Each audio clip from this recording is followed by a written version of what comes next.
don't take shit. I got no love for the fakeness. If you wanna play tough and wanna hate this, I'll always show up.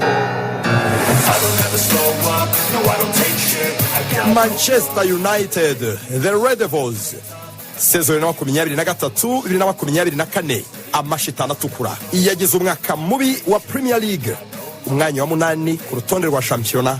Ubundi imyanya si ya Manchester United.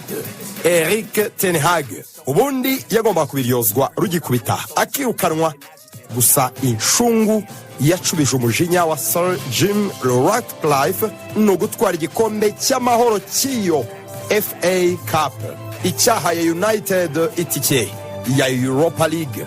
Itangira umwaka mushya w'imikino, Man United yatsinzwe n'umuturanyi Man City ku mukino wa FA Community Shield, ikiruta ibindi hariya ibinyuze muri kamarampaka ya za penalty. Abashoramari bashya ba Man United ndetse n'abayobozi ba ruhago, Ten Hag nawe yigombye umwungiriza mushya, umuholandi Ruud van Nistelrooy, umunyabigwi wa Old Trafford. Mu byago Man United yatangiranye umwaka w'imikino harimo kubura rutahizamu Rasmus Højlund, umunya Denmark w'imyaka 21. Højlund na Mason Mount bombi batangiye imyitozo mbere y'umunsi wa gatandatu wa Premier League. Mu gukomeza itsinda ry'abakinnyi b'ingenzi, United iyongeremo rutahizamu w'imyaka 23 Joshua Zirkzee, umwe mu bakinnyi b'ingenzi bafashije Thiago Motta gusubiza Bologna muri UEFA Champions League nyuma y'imyaka na nyagateke. United kandi iyahahiranye neza na FC Bayern Munich, yinjizamo abamyugariro Matthijs de Ligt umuholandi na Nusair Mazraoui umunyamaroc. Sinibagirwe kandi imyugariro y'imyaka 18 Leny Yoro wasinye United abihisemo nyuma y'amezi menshi ifuzwa na Real de Madrid. Umwaka w'imikino watangiye arwaye imvune, ni nako Rafael Varane ubu wamaze kumanika inkweto yasohokaga yerekeza muri Como mu Butaliyani, ndetse na Aaron Wan-Bissaka werekeje muri West Ham United. Jadon Sancho na Mason Greenwood abanzwe na Ten Hag bameze neza muri Chelsea na Olympique de Marseille OM. Erik ten Hag yatangiye umwaka w'imikino atsindira Fulham mu rugo Old Trafford, mbere yo kujya gutsindirwa na Brighton and Hove Albion iya Mex American Express Stadium. Haracyari vuba aho kwibagirwa igitego cyiza cya Joao Pedro ku munota wa nyuma w'iminota y'inyongera. United yakiriye Liverpool inyagirwa 3 mu rugo Old Trafford.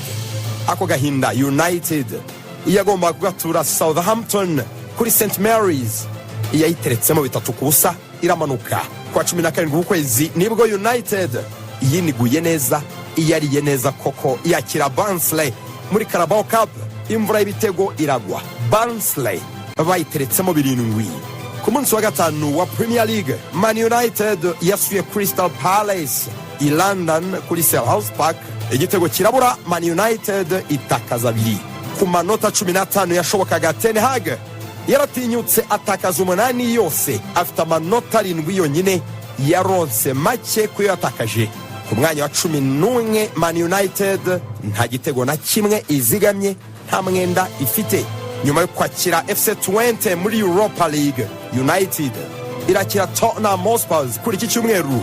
Urubuga Yahoo Sports ruraguza umutwe rukavuga ko bigendekeye neza cyane Man United itakongera kuba iya 8 ahubwo yaba nk'iya 5 muri mwaka w'imikino. Liverpool ya Arne Slot la la la la, Arne Slot la la la la. Umuholandi akaba umuzungura wa Jurgen Klopp yasanze Liverpool nziza igwije impano muri ruhago. Arne Slot yiyemerera kubanza mu kibuga 11 yazunguye Klopp mu mpeshyi. Yinjiranye abakinnyi 2 bonyine, Federico Chiesa mababa w'umutaliyani wavuye muri Juventus aguzwe miliyoni 12.5 z'amapounds, n'umuzamu Georgi Mamardashvili umunya-Georgia ukinira FC Valencia muri Espagne, we bazamukinira mu mpeshyi itaha. Uyu munsi aracyari muri FC Valence. Liverpool ya Arne Slot yinjiranye mu mwaka w'imikino amanota 9/9 imbumbe, imikino 3 amanota 9, ibitego 7-0. Bibiri bapfunyikiye Ipswich Town nko kuyiha ikaze muri Premier League. Bibiri yakirije Brentford Anfield Road, na 3 yapfunyitse nk'impamba yo gusura inshuti ya kera Man United. Umunsi wa 4 wa Premier League, Liverpool yaratunguwe mu rugo Anfield Road Nottingham Forest yitsinda 1-0. Callum Hudson-Odoi nyuma yo kunyagira AC Milan San Siro muri UEFA Champions League isa nkaho ari nshya. Liverpool yakiriye AFC Bournemouth maze itandika 3-0, ipfundikira amanota 12/15, izigamye ibitego 9 nyuma y'imikino 5 gusa. Muri Liverpool, Arne Slot yungirijwe n'Abahorandi Sipke Hulshoff, bavanye muri Feyenoord Ruben Peters wakoranye na Slot i Rotterdam ashinzwe kubungabunga imbaraga z'abakinnyi. Fabian Oti n'umutoza w'abazamu mu ikipe ya mbere, akubutse mu ikipe y'igihugu ya Leta Zunze Ubumwe za Amerika. Mwakushize imikino, intego ya Liverpool kwari gutwara ibikombe 4 byose bakiniye, quadruple gusa byarangiye itwaye Carabao Cup yonyine, mwanya wa 3 inyuma ya City na Arsenal. Urubuga 90 minutes ruraguza umutwe bakemeza ko Liverpool ifite ibisabwa byose ngo yisubize umwanya wa 3 muri mwaka w'imikino. Arsenal Football Club, the Gunners. Umunya-Espanye w'imyaka 42 Mikel Arteta atoza Arsenal kuva mu mwaka w'imikino 2019-2020 ubwo yasozaga sezo atatangiye. Sezo ubwo Arsenal yasigwaga nk'imfubyi na Unai Emery ndetse na Freddie Ljungberg. Kuva ubwo Mikel Arteta yagiriwe icyizere gihagije atoza Arsenal sezo 5 mbariyemo n'igitangira gusa n'abariyemo iyo yinjiriyemo mu mujishi. Muri iyo myaka yose Arteta atsinda imikino ye ku mpuzandengo ya 60%, bimugira umwe mu batoza beza Arsenal yabonye, ku mwanya 16%, gutsindwa 24%. Uyu mwaka w'imikino Arsenal ikinnye imikino 5 ya shampiyona English Premier League n'umwe wa UEFA Champions League. Muri Premier League, Arsenal yatsinze Wolves, Aston Villa na Tottenham Hotspur, inganya na Brighton na Manchester City. Imikino yombi Arsenal yatakaje amanota 4, yari yahawe ikarita itukura. Kuri Brighton ikarita ya Declan Rice, kuri Manchester City ikarita itukura ya Leandro Trossard. Amakosa amwe asa y'uburangare no kudasobanukirwa n'amategeko. Iri ku mwanya wa 4 n'amanota 11, izigamye ibitego 5 mu mpeshyi. Arsenal yaguze bya burundu umuzamu David Raya Martin w'Umunya-Espanye wari umaze umwaka akina nk'intizanyo ya Brentford. Riccardo Calafiori n'imyugariro w'ikipe y'igihugu Butaliyani La Griazzurri yaguzwe muri Bologna. Mikel Merino akina hagati mu kibuga, yaguzwe muri Real Sociedad nyuma yo gutwara Euro, ari kumwe n'ikipe y'igihugu ya Espanye La Furia Roja. Yatangiranye umwaka w'imikino imvune y'urutugu gusa ari hafi kugaruka mu myitozo na bagenzi be. Raheem Sterling yavuye muri Chelsea nk'intizanyo, ndetse igice kinini cy'umushahara hembwa gitangwa na Chelsea. Neto Murara umuzamu w'inararibonye Arsenal yatijwe na Bournemouth. Abasoseri benshi haba batijwe, abagurishijwe n'abasezerewe. Cedric Soares yarasezerewe.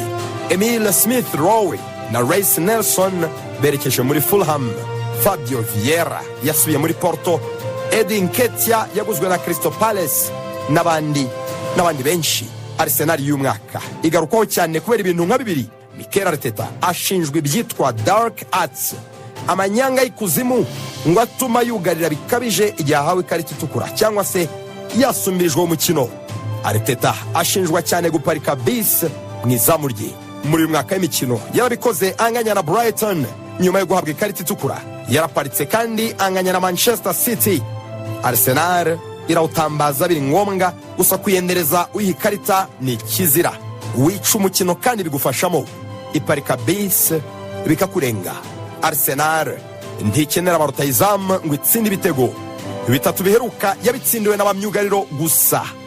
2 by'umutwe wa Gabriel Magalhaes yatsinze Tottenham Hotspur ndetse n'icyo yatsinze Manchester City na kimwe cya Ricardo Calafiori.